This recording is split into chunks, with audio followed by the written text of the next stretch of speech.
마음을 지키라라는 제목으로 오늘 말씀 나누도록 하겠습니다. 자, 지난주 말씀은 사용 설명서에 관해서 말씀 나눴습니다. 일반 승용차는 볼트, 너트, 작은 와시어 포함해가지고 자동차의 부품 개수가 얼마큼 될까요? 지금 서천 선도님 볼보죠? 자, 볼보 받으셨어요? 한 1년 되셨어요? 네네. 네. 볼보 자동차의 자동차 부품이 얼마나 될까요? 부품 개수가. 한 3만 개 된다 그래요. 승용차는 3만 개. 볼트, 너트가 포함해가지고. 근데 그 볼보 자동차 받으셨을 때 사용 설명서도 받으셨죠? 그 안에 있어요. 사용 설명서. 지금 이제 여성분이니까 차 뭐 문제 있으면 바로 자동차 고치는데 이제 느끼지만 그 안에 사용 설명서 있거든요. 저는 이제 제 차 중고로 샀는데 저는 없는 거예요. 그러니까 이제 전 소유주가 사용 설명서는 차에다 넣고 차를 판매한 게 아니더라고요. 근데 저는 사용 설명서 있어야 되잖아요. 그래서 제가 그 PDF 파일 현대자동차 들어가가지고 매뉴얼을 다운받아가지고 일부러 인쇄소에서 그 제공했죠. 그래서 뭐 문제 있으면 저도 사용 설명서 봐요. 자, 자동차도 사용 설명서 봐야 돼요. 근데 지금 자동차 한 3만 개 된다고 했잖아요, 부분이. 우리 사람의 인체 조직은 자동차보다 복잡할까요? 복잡하지 않을까요? 복잡하죠. 지난주에 그 말씀 나눴어요. 세포 하나를 지구 하나로 봤을 때, 그랬을 때 우리 인체의 몸의 세포가 4,600억 개라고요. 80억 명이 살아가는 지구가, 이 지구를 한 세포로 봤을 때 이 세포가 4,600개에 모여가지고 저와 여러분을 이루는 한 사람이 된다고요. 이런 복잡한 존재라고요. 그런데 우리가 자동차는 영혼이 없잖아요. 그죠? 물질적인 것으로만 3만 개 정도 되는 부품으로 이루어진 자동차인데 그 자동차에 대한 사용 설명서가 분명히 있어야 된다는 건데 우리는 자동차랑 비교할 수 없을 만큼 복잡한 존재인데 물질적으로만 이루어진 존재가 아니라 영적인 존재잖아요. 그러니까 얼마나 더 복잡해요. 그런 우리인데 사용 설명서를 보지 않고 우리의 삶을 살아간다? 막 살아간다? 흉기가 될 수 있다고 했죠. 그죠? 사용 설명서 보지 않고 우리 삶을 그냥 살아가는 것은 운전면허 없는 사람이 운전면허 하는 거랑 똑같은 것이고, 그죠? 의사면허 없는 사람이 어떤 사람을 수술하는 것과 똑같은 것이라고 했어요. 우리 삶을 그렇게 허황되게, 무모하게 맡길 수는 없다. 라는 부분을 우리가 지난주에 해보았습니다. 그러면서 하나님께서 너희 그렇게 막 살으면 안 된다. 너희의 사용 설명서, 너희의 매뉴얼은 말씀이다. 하나님의 말씀이다.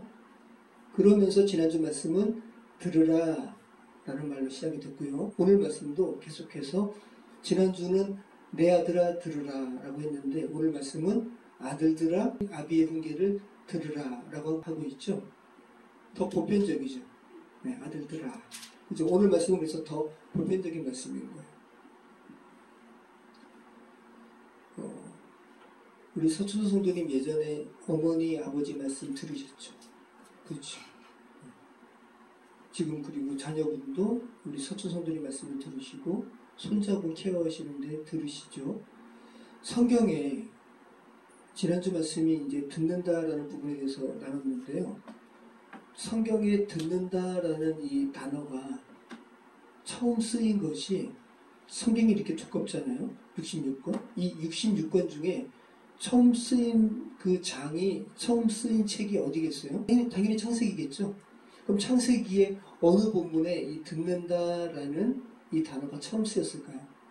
창세기 1장 1절은 태초에 하나님이 천지를 창조하시니라 라고 하면서 천지 창조의 기사가 있잖아요. 그 다음에 사람을 창조하시잖아요. 자, 그러면 듣는다라는 이 단어가 창세기의 어느 부분에 있을까요? 아담과 하와. 그렇죠. 아담과 하와 부분에 있어요. 아담과 하와의 어떤 부분에? 우리 창세기 오랫동안 나눴는데 아담과 하와가 항상 동산에 거니시던 하나님의 음성을 들었죠. 그죠? 네, 들었어요. 그래서 그렇게 들을 때는 서춘 성도님 이렇게 자녀분과 항상 이렇게 교제하고 할 때는 그 자녀분들이 서춘 성도님 또 부군 되시는 분의 아빠, 엄마의 목소리를 의지적으로 듣는다라는 단어를 쓸 필요가 없었어요. 그냥 들리는 거예요. 듣고 교제하는 거예요. 근데 성경에 듣는다라는 이 단어가 처음 쓰인 것은 하나님의 말씀을 어기고 죄로 인해서 타락한 이후에 동산에 거니시는 하나님의 음성이 하나님의 그 동산에 거니시는 소리가 그들의 귀에 들림에 이제 하나님을 이제 두려워해서 피했다라는 장면이 처음 쓰인 거예요. 그때부터 이제 사람은 의지적으로 하나님의 말씀을 듣는 존재가 되었어요. 창세기 그 본문 이후에 이제 1000번이 넘게 나와요. 그 전까지는 한 번도 사용되지 않았던 쏴마라는 하나님의 음성을 듣는다라는, 우리의 의지적으로 듣는다라는 쏴마라는 단어가 그 전에는 한 번도 사용되지 않았는데 죄로 인해서 죽은 다음에 이제 하나님과 교제함이 이제 단절됐어요. 이제 하나님이 무서운 존재가 되었어요. 그때부터 이제 쏴마라는 단어가 1000번 넘게 쓰인다. 이제 사람은 하나님의 음성을 들어야 사는 존재가 됐어요. 그 대표적인 말씀이 그래서 쇠마 이스라엘, 신명기 6장 4절 말씀이죠. 들으라 이스라엘, 너희 하나님 여호와는 오직 유일하신 하나님이시니. 들으라 사람들아, 신은 정말 너희가 온전하게 경외하고 온전하게 섬기시는 여호와 하나님 유일하신 분이시다. 다른 존재는 신이 아니다. 너희 내면의 소리 듣지 말고, 너희 우상의 소리 듣지 말고 너희를 창조하신 여호와 하나님의 소리를 들으라 라는 부분이 우리 지난주 말씀이었습니다. 자, 오늘 말씀 이제 4장인데 계속해서 잠언이 31장까지 있는데 서론이 1장부터 9장이라고 했습니다. 여호와를 경외하는 것이 지혜의 근본이다. 생명의 근원이다 라는 부분이 1장부터 9장까지라고 했고요. 그 다음에 10장부터 29장은 지혜에 대한 구체적인 이해를 솔로몬의 잠언 모음으로 그렇게 묻고 있었고, 30장, 31장에서는 아굴과 르무엘의 말씀을 또 통해서 다시 그 여호와를 경외하는 것이 어떤 것인지 현숙한 여인을 예로 들어서 마무리하고 있었어요. 이것이 잠언의 전체적인 구조예요. 1장부터 31장까지. 근데 오늘 우리가 읽어보는 잠언 4장은 이 서론에서 다리 역할을 해요. 다리, 브릿지 역할을 한다고요. 1장에서 3장에 게시된 지혜의 가치와 약속을 세대 간의 계승으로 다시 한번 확증해요. 오늘 다시 한번 이 전 세대에서 다음 세대로 넘어가는 이런 부분을 우리가 읽게 되는 것이고, 그 다음에 5장부터 9장까지 이제 음녀의 길, 악한 길에 대해서 경고하는데 거기에 대한 그 두 가지 길에 대한 대조를 뚜렷하게 보여주고 있어요. 그 다음에 잠언 전체의 핵심 원리가 뭐냐면 너희 마음을 지켜라. 생명의 근원이 마음에서 난다. 이 부분을 오늘 말씀하고 있어요. 자, 우리 1절부터 3절 말씀 같이 읽겠습니다. 아들들아, 아비의 훈계를 들으며 명철을 얻기에 주의하라. 내가 선한 도리를 너희에게 전하노니 내 법을 떠나지 말라. 나도 내 아버지에게 아들이었으며 내 어머니 보기에 유약한 외아들이었노라. 네. 자, 내 아버지에게 아들이었고 내 어머니 보기에 유약한 외아들이었노라. 라는 말은 뭐냐면 한 가정에 여기서 근데 단순히 유약하다, 약하다라는 의미가 아니라 내 어머니에게 사랑받고 돌봄을 받는 아들이었다라고 이야기하는 거거든요. 한 공동체의 가장 돌봄과 그죠? 사랑과 어떠한 이렇게 관심을 받는 존재는 가장 유약한 애기죠, 애기. 그러니까 이 말을 한마디로 나는 아이였어. 내 아버지에게 아들이었고 내 어머니 보기에 유약한 아들이었어. 그런데 그 아버지가 내게 전해주었던 그 하나님의 말씀을 내가 듣고 성장했고 지금은 다시 이제 아버지 집으로 가기 앞서서 너희에게 말씀을 다시 세대 간 계승을 하는 이러한 상황이 됐다. 너희 다시 내 아버지가 내게 전해주었던 훈계의 말씀을 내가 다시 너희한테 전한다. 잘 들어라 라는 말씀이에요. 자, 지난주에 어떤 사람이 사이비 종교에 빠진 젊은이들이 그 사이비 교주를 대상으로 우리가 부르는 찬양을 개사해가지고 그 사이비 교주를 높이는 영상을 게시를 한 거, 공유를 한 거예요. 그런데 이분이 뭐라 그러냐면 영상을 보시면 아시겠지만 이들의 신앙이 되게 진지하다고. 그래서 자기가 자세하게 비판할 수 없다고. 왜? 고소받을 수 있기 때문에. 여러분이 보고 판단하라고. 그래서 제가 그 영상을 봤거든요. 거기에 흑인도 있어. 서양 사람도 있어. 그리고 우리나라 사람이 우리나라 말로 그렇게 진지하게. 그러니까 그 하나님의 그 메시지가 온전하게 우리 심령 가운데 있지 않으면 우리가 헛된 것을 우리가 붙들 수 있다고요. 우리를 창조하신 하나님을 온전히 의지하는 게 얼마나 중요한 부분인가 다시 한번 생각을 하게 되죠. 우리 4절로 우리 9절 말씀 같이 읽겠습니다. 아버지가 내게 가르쳐 이르기를 내 말을 내 마음에 두라 내 명령을 지키라 그리하면 살리라 지혜를 얻으며 명철을 얻으라 내 입의 말을 잊지 말며 어기지 말라 지혜를 버리지 말라 그가 너를 보호하리라 그를 사랑하라 그가 너를 지키리라 지혜가 지혜이니 지혜를 얻으라 내가 얻은 모든 것을 가지고 명철을 얻으리라 그를 높이라 그리하면 그가 너를 높이 들리라 만일 그를 품으면 그가 나를 영화롭게 하리라 그가 아름다운 관을 내 머리에 두겠고 영화로운 관을 면류관을 내게 주리라 하셨느니라. 네. 여기서 명철은 명령입니까? 명철은 분별력이에요. 네. 그러니까 뭐가 옳고 뭐가 그른지 삶 가운데 여러 선택의 기로가 있잖아요. 근데 단순한 옳고 그름을 판단하는 것을 떠나서 나 이 길로 갈까 저 길로 갈까 그 점쟁이한테 가서 그렇게 묻는 명철이 아니라 이 명철이 하나가 더 덧붙여지는데요. 우리를 창조하신 하나님께서 기뻐하시는 이 두 가지 길에 내가 이거 선택해도 되고 이거 선택해도 되는데 이 두 가지 길에 어떤 걸 선택할 때 나만 기쁨이 되는 것이 아니라 나를 창조하신 하나님께도 영광과 기쁨이 되는 길일까라는 것을 알려주는 것이 명철이에요. 네. 그래서 지금 여기서 이제 지혜는 저와 여러분을 창조하신 그리스도께서 저와 여러분의 심령 가운데 있다면 저와 여러분은 지혜로운 삶을 사시겠죠? 네, 그 의미에서 이 지혜가 예수 그리스도를 의인화해가지고 이렇게 잠언 기자가 쓰고 있다는 거 기억하시길 바래요. 자, 여기서 지금 얻는다라는 말을 한번 보세요. 지혜를 5절 말씀 보면 지혜를 얻으며 명철을 얻으라. 그리고 또 7절 말씀 보면 지혜가 지혜이니 지혜를 얻으라. 내가 얻은 모든 것을 가지고 명철을 얻을지니라. 이렇게 얻는다라는 말이 나오잖아요. 이게 카나라는 말을 번역한 건데 값을 지불하고 산다라는 의미가 있어요. 그러니까 대가를 지불하고서라도 반드시 너희 사야 된다. 너희 생명이 있는 육신의 시간 가운데 다른 게 아니라 가장 먼저 지혜를 너희는 꼭 획득해야 된다. 이 지혜가 뭐라고요?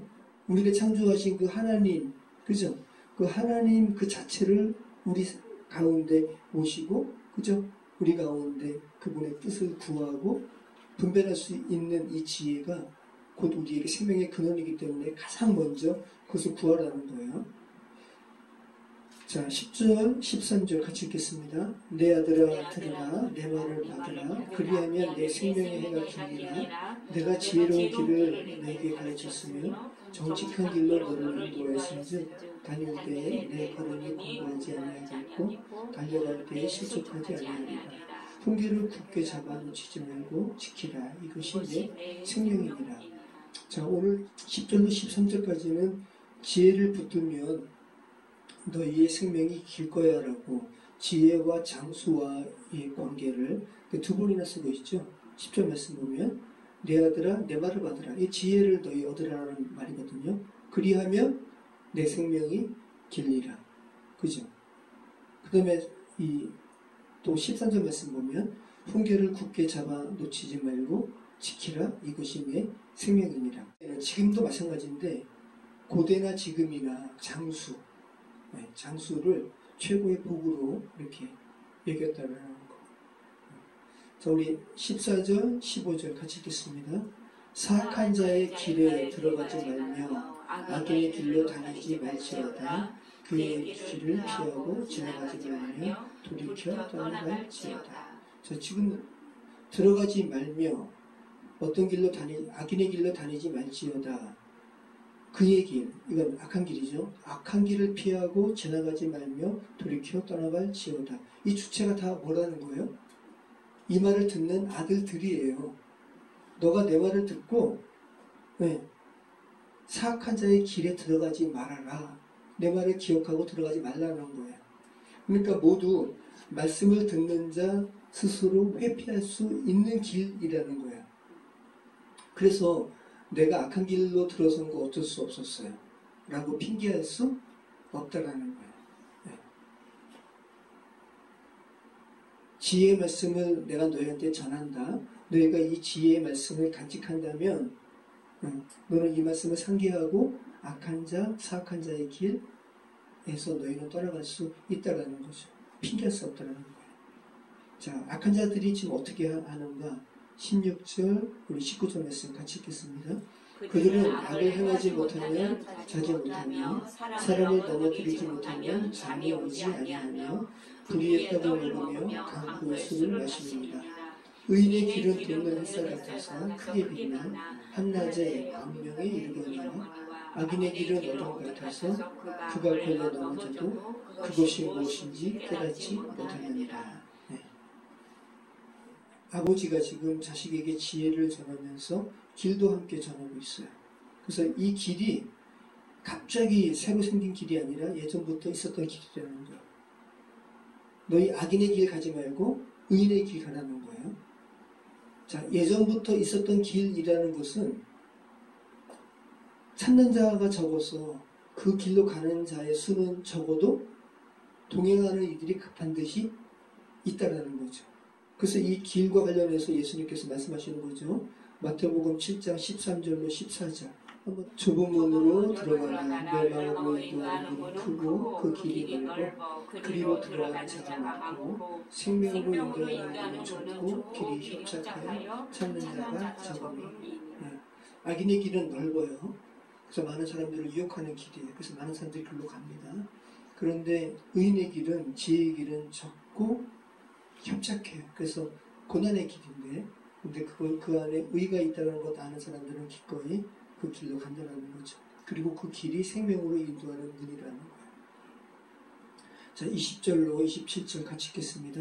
내 아들아, 내 말에 주의하며 내가 말하는 것에 내 귀를 기울이라. 그것을 내 눈에서 떠나게 하지 말며 내 마음속에 지키라. 그것을 얻는 자에게 생명이 되며 그의 온 육체의 건강이 되느니라. 모든 지킬 만한 것 중에 더욱 내 마음을 지키라. 생명의 근원이 이에서 나느니라. 구부러진 말을 내 입에서 버리며 비뚤어진 말을 내 입술에서 멀리하라.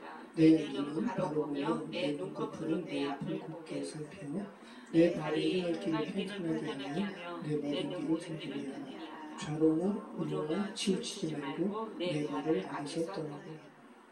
자, 지금 20절로 27절의 핵심은 뭐예요? 마음을 지키라. 그죠? 네. 모든 지킬 만한 것 중에 더욱 내 마음을 지키라. 이게 가장 중요하다는 거예요. 그래서 아버지가 이제 유언하면서 아들들에게 자기가 전한 말을 다시 한번 강조하면서 마음을 지키는 게 가장 중요하다. 이 마음을 지킴의 중요함을 강조하기 위해서 입, 눈, 발과 같은 몸의 각 부위가 주체적으로 행하는 부분을 이야기하고 있잖아요. 그죠? 모든 지킬 만한 것 중에 더욱 내 마음을 지키라. 생명의 근원이 이에서 남이니라. 구부러진 말을 내 입에서 버리며 비뚤어진 말을 내 입술에서 멀리하라. 너 눈은 눈 스스로가 바로 보게 하라. 그죠? 내 눈꺼풀, 이 눈꺼풀은 눈동자를 의미해요. 내 눈동자도 곧바로 보게 하라. 내 발이 행할 길을 평탄하게 하라. 내 모든 길을 든든히 하라. 근데 이것이 다 마음에서 나온다는 거예요. 그래서 강조하기 위해서 이렇게 육체의 각 부위를 들어서 이렇게 설명하고 있어요. 마음을 지키는 사람은 구부러진 말, 어그러진 말, 비뚤어진 말을 하지 않습니다. 우리 이렇게 삶을 살다 보면 어떤 사람이 말을 교묘하게 비틀잖아요. 근데 그게 느껴지잖아요. 그죠? 근데 우리가 그거 들으면서 입술이 비뚤어졌네라고 느껴요? 아니죠? 아니, 마음이 비뚤어졌네. 그렇죠? 네. 그리고 마음을 지키는 사람은 곁눈질을 하지 않아요. 그 마음을 지키지 못한 사람이 길을 걷다가 다른 길로 빠지고 샛길로 빠지고 그러죠. 잠언 말씀이 계속 같은 말을 반복을 하고 그렇기 때문에 루즈할 수가 있어서 제가 그 장의 가장 핵심이 되는 부분만 나누려고 해요. 오늘 마음에 대한 부분인데 성경에서 가장 먼저 마음이라는 단어의 레브라는 단어인데 언제 처음 나왔을까요? 처음에 나온 게 어느 부분인가? 또 그것이 마지막에는 어디 있었을까를 살피는 것이 굉장히 중요한데 자, 성경에 마음이라는 부분이 언제 처음 나왔을까요? 당연히 인간의 그 선악, 그죠? 타락 이후에 나왔겠죠? 창세기 6장 5절입니다. 여호와께서 사람의 죄악이 세상에 가득함과 그의 마음으로 생각하는 모든 계획이 항상 악할 뿐임을 보시고 예, 창세기 6장 5절 그래서 이제 홍수로 멸망 이제 이 세상을 이제 멸하시기 전에 이렇게 하나님께서 인간의 마음이 이렇게 악한 것을 보시고 그 다음에 이 악함으로 말미암아 이제 하나님의 마음도 또 바로 기록하시죠. 창세기 6장 6절 같이 읽겠습니다. 땅 위에 사람 지으셨음을 한탄하사 마음에 근심하시고 네. 이때 처음 마음이 쓰였을 레브라는 거예요. 레브는 그러니까 중심이에요. 중심. 한 인격체의 중심이 레브예요. 마음이에요. 여러분이 행동하는 모든 보여지는 행동 이면에는 여러분의 마음이 원천이죠. 마음이 굉장히 중요한 거예요. 다른 말로 하면 속사람이죠.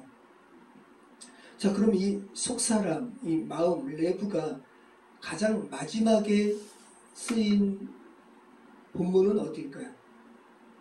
창세기에서. 창세기 마지막 장이에요. 창세기 50장 21절 당신들은 두려워하지 마소서 내가 당신들과 당신들의 자녀를 기르리이다 하고 그들을 간곡한 말로 위로하였더라. 자, 이것은 요셉을 죽이려다가 죽이지는 않고 애굽에 이렇게 노예로 팔았잖아요. 형제들이 그 11 형제들에게 요셉이 하는 말이거든요. 근데 여기에서 우리말로 마음은 없잖아요. 근데 여기에 히브리어로 마음을 의미하는 레브가 있다고요? 어디겠어요? 여기서. 재훈아, 어딜 것 같아요, 여기서? 레브가 우리말로 당신들은 두려워하지 마소서 내가 당신들과 당신들의 자녀를 기르리이다 하고 그들을 간곡한 말로 위로하였더라. 이 중에서 어느 말이 레브를 번역한 말이겠어요? 간곡한 말. 그렇죠. 이 형제들이 자기 동생을 죽이려다가 애굽에 팔았단 말이죠. 그리고 나중에 하여튼 우여곡절을 끝에 거쳐서 하여튼간 그 자기 아우가 애굽의 총리가 되고 또 자기들을 용서한 것도 그냥 1년의 과정을 거쳐서 용서한 시간도 지났어요. 근데 이제 자신들의 아버지 야곱이 죽으니까 이 형제들이 야, 이제 아버지 야곱이 죽었으니까 우리들의 동생 요셉이 우리들의 원수를 이제 갚겠구나. 우리들에게 이제 해코지하겠다 하면서 거짓말로 자신의 아버지 야곱이 요셉 총리시여 당신의 아버지 야곱이 우리를 용서하라 그랬습니다. 라고 거짓말로 말한단 말이죠. 그러니까 이 말 들으니까 요셉이 마음이 아픈 거예요. 아픈 거예요. 아직도 요셉의 형제들의 이 형들의 마음에는 자기를 향한 죄책감이 사라지지 않았구나. 그래서 이들을 이 사바나 바네아잖아요. 온 세상의 구원자. 예수를 예표하는 요셉이 내가 정말 형제들을 용서했음을 그 알리는 그 마음이 형제들의 어디에 들어가야 돼요? 마음에 들어가야 돼요. 그 마음에 들어가기를 간곡한 말로 위로하였더라. 이것이 이 레브가 마지막으로 쓰인 단어예요. 레브에. 우리가 살아가면서 우리의 삶 가운데 있었던 여러 가지 이렇게 아픔, 뭐 그런 어떤 쓴뿌리 이런 것들이 우리든 상대방이든 어디에 정확하게 전해져야 돼요? 마음에. 마음. 지난번에 저희 이제 외수 부모님 돌아가셔가지고 이제 저희 형을 옆에 모시고 제 차로 이제 운전하고 왔다 그랬잖아요. 그러면서 우리 형제 간의 그러한 쓴뿌리를 이렇게 거기서 막 나눴네요. 그러니까 서로 간의 마음이 안전해진 거예요. 저도 모르게 확 다른 길로 가기도 하고. 저는 이렇게 운전하다가 대화 나누면 내비게이션을 똑바로 주시를 못하더라고요. 다른 길 한 2번 들어갔다 나왔다. 그러니까 이제 저희 형은 이제 헤어지면서 우리 아이 엄마한테 재수씨 미안해요. 우리 아이 엄마는 이해해요. 네. 우리의 그런 아픔들은 정확하게 왜 마음에 상처가 되니까 마음에 정확하게 위로가 들어와야 돼요. 하나님의 그 말씀도 정확하게 마음에 들어가야 돼요. 그렇지 않으니까 하나님의 말씀이 겉도는 거예요. 우리 마음속에 자리 잡지 못하니까. 여러분, 마음은 단순한 감정의 창고가 아니에요. 네. 우리의 마음은 우리의 생각, 의지, 감정, 선포까지 총망라한 말 그대로 우리의 센터예요. 중심이에요. 그래서 이 마음을 지키지 못하면 우리는 흉기가 될 수 있어요. 다른 사람한테. 네. 보세요. 우리 마음이 어떤 욕망이 우리 마음을 사로잡아 버리면 우리의 삶의 방향이 무뎌져요. 예리하게 하나님께서 원하시는 삶의 방향이 여기인데 잘못된 욕망이 우리 마음을 사로잡아 버리면 그 방향을 우리가 캐치가 못한다고요. 네. 지금 제가 내비게이션 지금 저희 차가 지금 갑자기 카메라 렌즈에 문제가 생겼나 봐요. 그래서 360도 어라운드 뷰라 그랬잖아요. 그래서 이렇게 체크를 해가지고 해줘야 되는데 무뎌졌어요. 그러니까 아까도 우리 아이오마도 봤지만 파란색으로 막혀버렸어요. 근데 제가 예리하게 화면이 다 보여주는 대로 이렇게 보면서 주차하다가 그 창이 갑자기 파란색으로 막혀버리니까 제가 좀 당황스러운 거예요. 이 음으로만 제가 해야 되니까 얼마나 두네요. 똑같은 거죠. 자동차에 비유하면 눈, 귀, 입은 뭐예요? 센서죠, 센서. 손과 발은 뭐예요? 아이들은 네 발로 이렇게 기어다니니까 손과 발은 바퀴 같은 건데, 그죠? 눈, 귀, 입은 센서고. 근데 운전석은 마음이죠. 그죠? 운전석에 누가 앉아 있는가에 따라서 자동차가 어디로 달려가는가 달라집니다. 그래서 이 마음을 지킨다라는 명령은 단순히 도덕적 훈계가 아니에요. 마음을 지키는 여부에 따라서 생명의 결국이 달라지는 거예요. 아들들아, 무엇보다도 너희 마음을 지키라. 지금 아버지가 무엇보다도 내 아들아, 내 마음을 뭐하라 그래요? 지키라 그러죠. 이 지킨다는 단어가 뭐냐면 단순하게 지킬 만한 것 중에서 내 마음을 지키라 라는 이 히브리어 원문의 의미는 뭐가 있냐면 감옥에 보초가 쓰잖아요. 그죠? 이렇게 지키는 것을 의미해요. 그럼 여러분, 감옥의 보초는 죄수들이 탈출하는 것도 막는 그런 역할도 하지만 또 외부에서 감옥에 들어오는 것도 막는, 보호하는 역할도 하죠. 이게 지킨다는 의미예요. 무엇보다도 여러분의 마음을 지키는 것이 아버지는 아들에게 이 지혜의 말씀을 전하면서 가장 중요하다고 이야기하고 있어요. 여러분, 마음 지키는 게 왜 이렇게 어려울까요? 그죠? 많은 조언들을 하잖아요. 우선은 그 자리를 떠나라. 잠시 마음을 가다듬고 5초만 마음을 진정시켜라. 저도 참 마음 지키는 게 되게 어려운데 말씀, 자, 마음을 지키는 여러 가지 방법이 있습니다. 말씀을 우리 심중에 두는 거, 말씀하면서 또 기도하는 거. 근데 여기에 덧붙여서 여러분의 마음에 주님께서 계심을 인정하고 그분께 주권을 내어드리는 것도 중요한 마음 지킴의 하나의 수단이 아닐까 생각합니다. 그죠? 하나님, 제 안에 저를 지배하는 것은 제가 아니라 당신이십니다. 제 마음에 좌정하여 주셔서 제 마음에 요동치는 것 주께서 잠잠케 하시고 주께서 이끌어 주시옵소서. 이렇게 간구하는 것도 굉장히 중요하다는 거죠. 여러분, 마음 지키시기를 다시 한번 권면드립니다. 생명의 근원이 여기서 납니다. 저는 기도하겠습니다. 참 좋으신 하나님 감사합니다. 오늘 잠언 나누는 가운데 감사만 사자. 무엇보다도 우리 마음을 지키는 것이 가장 중요한 것이라고 고백합니다. 성령 하나님, 우리 스스로가 우리 마음 지킬 수 없음을 고백합니다.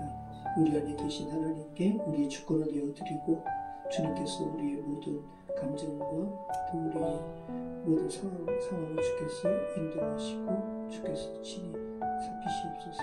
감사드리오며 예수 그리스도